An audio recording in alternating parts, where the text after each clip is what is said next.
Is it unpatriotic for a business to go abroad to avoid taxes? That's what this administration thinks. Treasury Secretary Jack Lew compared it to economic treason.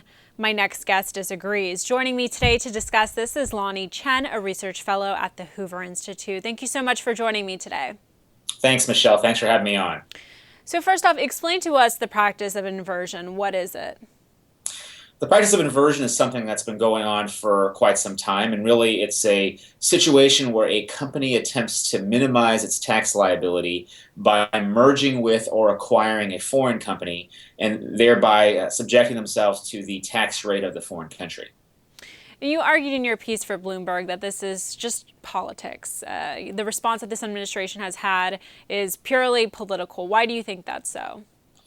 Well, it's not surprising because it comes on the heels of a whole series of policy discussions we've had this year about, what I would say are relatively silly topics when we consider the bigger problems we face as an economy. So this is really just one amongst many topics that we've seen, whether it's increasing the minimum wage, or a series of other policy discussions we've had. So I think it's politics in the sense that Democrats aren't using this so much to express a policy concern as they are trying to jam up Republicans during midterm election season.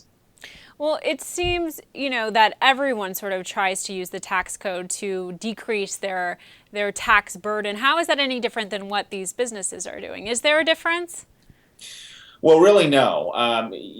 The reality is that every American entity, whether it's an individual or business, is entitled to pay supposed to pay the tax they owe, and really not a whole lot more than that. And so this effort of so-called corporate inversion is really how companies perceive they can maximize the value they deliver to their shareholders in many cases, and that's a perfectly legitimate practice.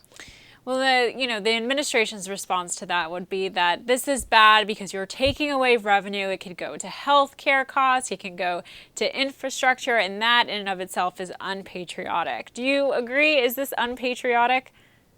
Well, by that logic, Michelle, the reality is there's all sorts of different things that people do quite legitimately that take away tax revenue from the government. For example, employers provide individuals with health insurance coverage. They get a write-off for it. I, as the employee, don't have to pay taxes on that benefit. Am I now unpatriotic because I get health care from my employer? The logic then never stops. And that's why I think this whole effort is really more about politics than about policy.